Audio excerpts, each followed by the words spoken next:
Hello friends. My phone does this weird thing where before I push the button it shows me one thing, and after I push the button it shows me a different angle, so you get the obligatory readjustment.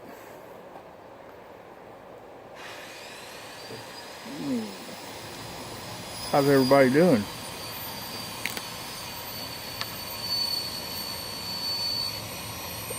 What has been a quiet Friday is now Circular Saw Friday, so I hope that's not too annoying.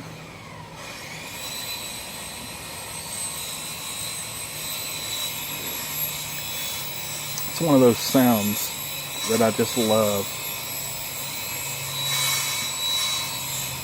Not particularly at this moment, but the sound of a circular saw is just one of those, probably from my youth, from my dad. Alright, so what are we going to do here? I got two videos today, so bear with me. First one's going to be kind of well, actually the second one, because I've already talked too much through this one. Second one's going to be a VR to J.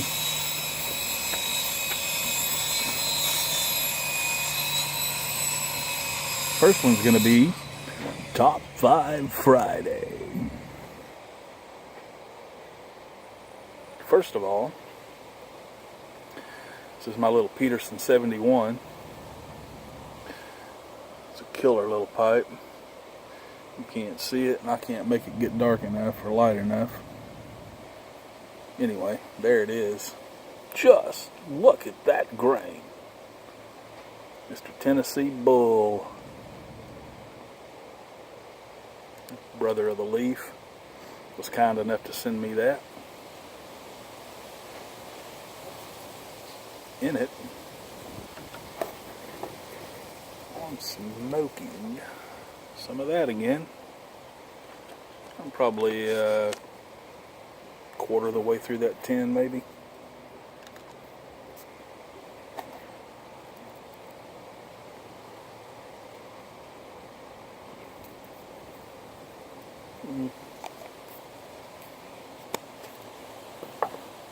And I've been enjoying it quite a bit. Shout out to Pipe Nutter for that suggestion quite a while back. Alright, so my Top 5 Friday, if you pause your video, you can probably tell before I say it what it is.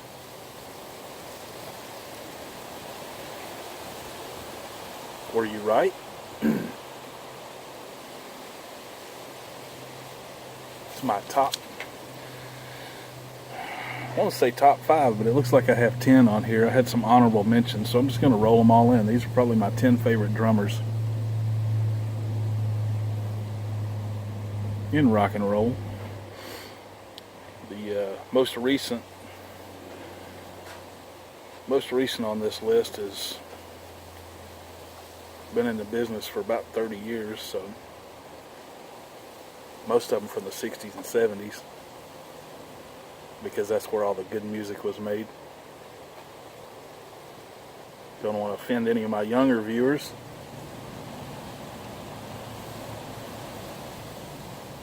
Alright, top 10, no particular order, but I'm sure I'll have something to say about them. Try to get through this quickly. Number 1, probably the one that has his name mispronounced more than anybody else out there, Mr. Neil Peart.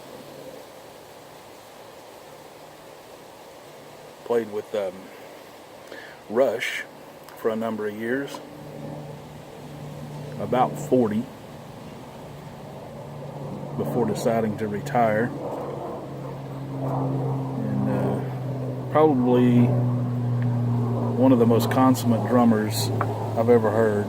He had his own style, as many of these do, but often imitated but never duplicated. He really turned the drums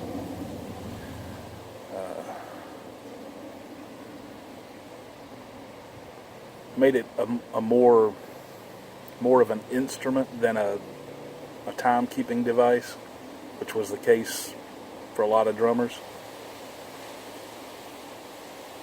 His playing is as much a part of the songs that he plays on than the guitar, bass, vocals, anything. And he wrote the lyrics to almost everything they did.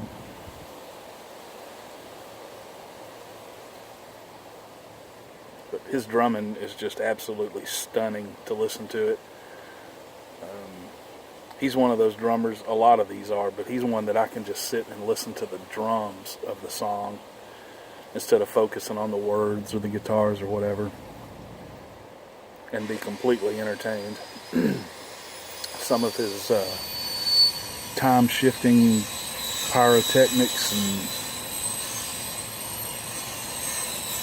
weird little syncopated riffs and stuff like that. There's one portion near the end of the song Tom Sawyer.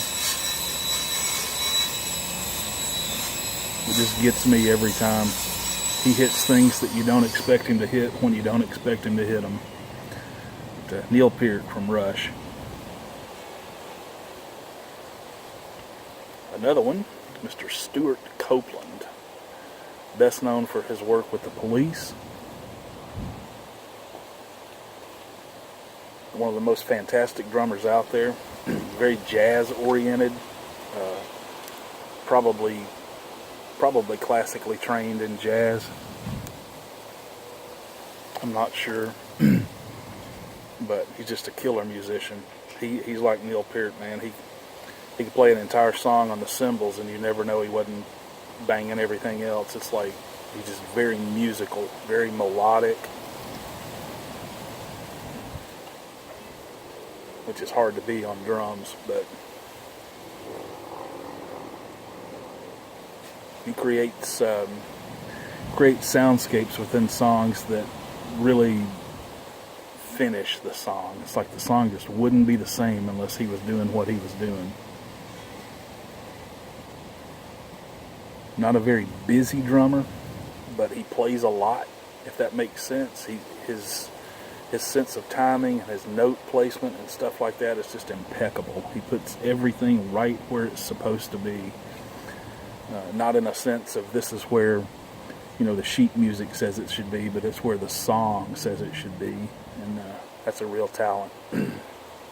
Number 3. This guy's typically on the top of these kinds of lists, rightfully so. Mr. John Henry Bonham. Driving force behind Led Zeppelin. If you ever question what Bonzo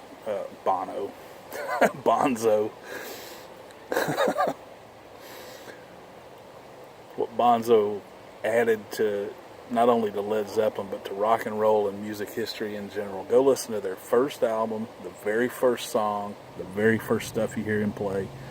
He came out, the whole band did really, but he came out and said, "I'm here, listen to me." And you couldn't help it.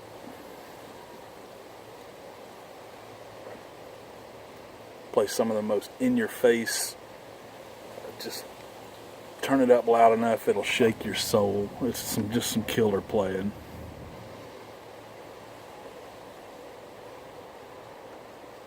He, again, like a lot of these guys, does things you don't expect. And you hear things that you can't really process it until you go back and listen to it specifically. And one example of that is the song Black Dog off their 4th album. You listen to that song, you hear Jimmy Page playing that classic guitar riff.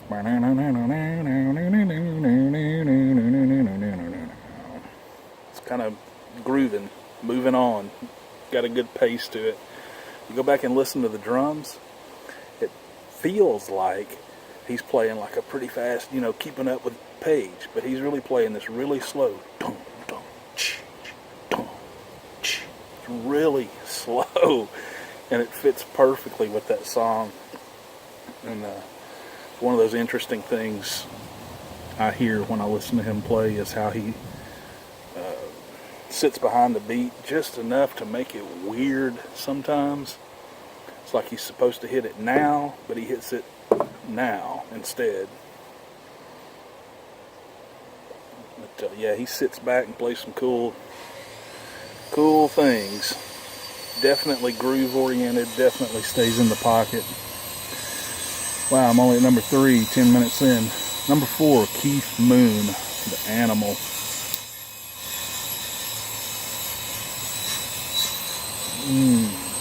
What can you say about Keith Moon that hadn't already been said? Just go listen to some Who. He plays within the song when it needs it. He plays crazily when it needs it. He plays pocket groove oriented stuff when it needs it, and he's all over the place when it needs it. And he seems to be the only one that knows when it needs it.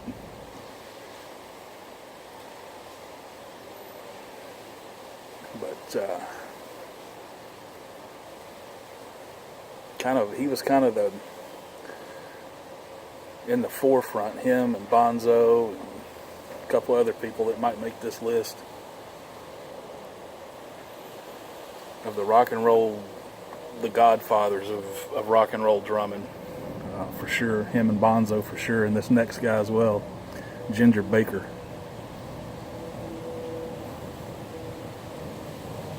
Ginger Baker. He's again trained or learned in so many different styles and so many interesting styles of music: rock, jazz, African, you name it. He's played it, and he's played it well.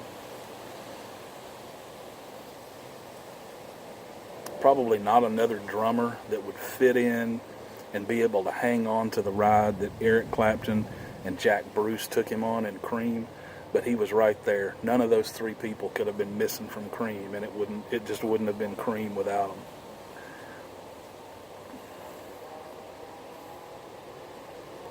Everybody thinks the Cream is this power trio, and they're right. That's, by definition what it is. And they list them as the greatest, which I wouldn't argue with. If you think about the word power trio and how it applies to bands, most bands are power trios. Led Zeppelin, guitar, drums, bass, and a guy singing, not adding anything musically. The Who, Entwistle, Moon, Townsend, and a singer. And on and on and on. A lot of great four-piece bands that are really power trios with a singer. You may argue against that. That's okay. Anyway, Ginger Baker, Cream, Blind Faith, so many other entities that he's been a part of, and every one of them have his footprints and fingerprints all over it. Just a killer drummer. Now, these other 5 were going to be honorable mentions, but I'm just going to list them because they're all great drummers.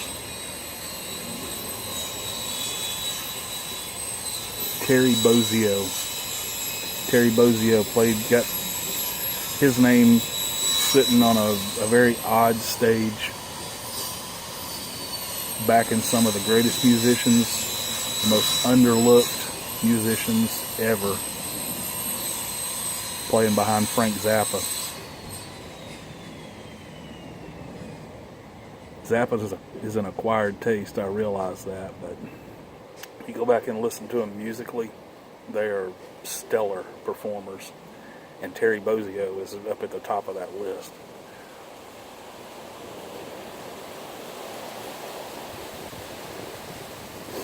Go back and listen to there's a song called The Black Page that they did. The reason it's called The Black Page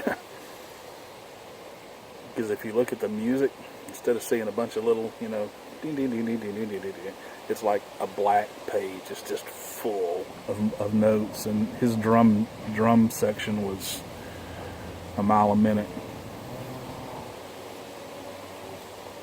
But again, it wasn't just fast playing. It was musical, it was rhythmic, it was melodic in places, and it was perfect fit for what was going on.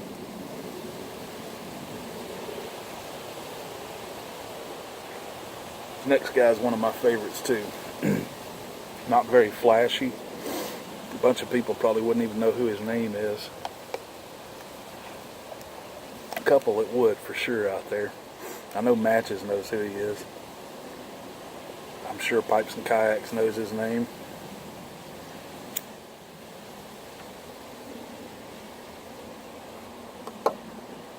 And probably more than I realized. But anyway, Bill Bruford.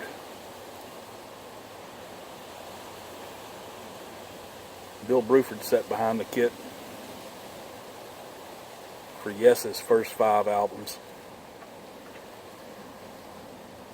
And he hung with, again, like Terry Bozzio and Ginger Baker, he hung with some of the best musicians in the world. Didn't just hang with them, he added to what they were doing consistently. And some of their music doesn't call for, 4/4 groove drumming. It's some very interesting music and some very interesting styles of play, and he always knew what to put where to make Yes, yes. If you're a Yes fan, you kind of know what I mean. If you're not a Yes fan, and you've ever tried to be, you probably never will be. If you haven't tried to be, go listen to Fragile, the Yes album, Close to the Edge. Those are some of my favorites.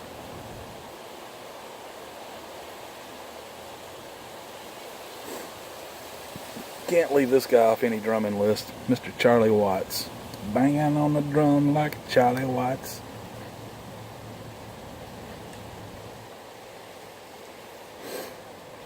He was the most rock steady, solid, in the pocket, never flashy. He was just there. Right where he should be. He's a classically trained jazz drummer as well. Playing in arguably one of the greatest rock and roll bands ever. Keeping perfect time. Just being kind of he always felt like an outsider in that group. Every photo you ever saw of him, it looked like these 4, insane people and their uncle. Charlie Watts. Classic. Another classic. This is probably one of my favorite drummers to listen to, just to listen to what he does on the drums. Not flashy, just interesting. Everything I've heard him play, he plays some cool stuff on the drums. No longer with us, which is sad. Mr. Levon Helm of the band. He played some great stuff. And he also sang. He had a very unique contribution to the band. I think his biggest contribution to the band was his drumming, though. He played some really, really cool stuff. He did a thing in his later years called, get it right, the Midnight Ramble, I believe it was. It was kind of in a home studio, kind of a barn that was turned into a studio, and he'd have a couple hundred people in there, musician friends and fans and stuff like that, and they would just play just whatever. It was kind of like a free-for-all jam that they did quite frequently. They recorded a good bit of it, and there's some pretty cool stuff on there. Levon put out two solo albums right before he died. think the titles were, one of them was Electric Dirt Farmer, and the other one may just have been Dirt Farmer. Anyway, check those out. Some cool stuff on there too. And last but not least on this list is probably one of the most unassuming drummers. Nobody will know who this is, more than likely. Played in one of my favorite bands. They don't do anything anymore. And he was always just rock solid. I've said that a few times about some of these guys, but